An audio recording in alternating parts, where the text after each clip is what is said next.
প্রতিবেশী এক গণ্যমান্য লোক তামাক খাচ্ছিলেন তার বৈঠকখানায় বসে। তার হুঁকো টানার শব্দে গোপাল দাঁড়িয়ে পড়লেন।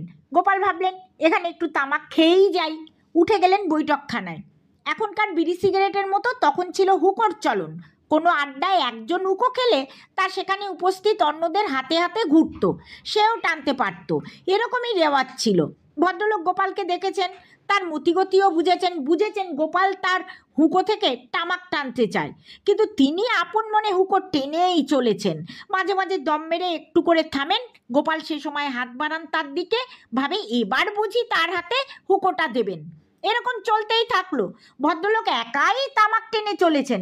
গুড়ুক গুড়ুক শব্দ উঠছে, ধোঁয়ায় তামাকের মিষ্টি গন্ধ ছড়িয়ে পড়ছে। গোপালের তাতে তামাক খাওয়ার ইচ্ছা আরও বেড়ে যাচ্ছে।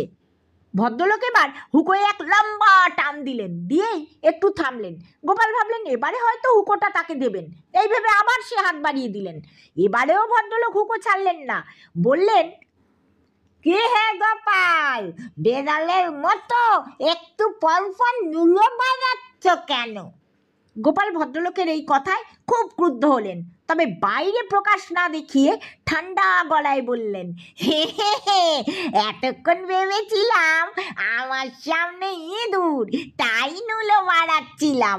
এখন দেখছি আস্ত ছুঁচো, আমার বোঝার ভুল হয়েছিল। হে হে হে হে হে। ভদ্রলোক লজ্জা পেলেন। এবার হুঁকোটি গোপালের দিকে বাড়িয়ে ধরলেন।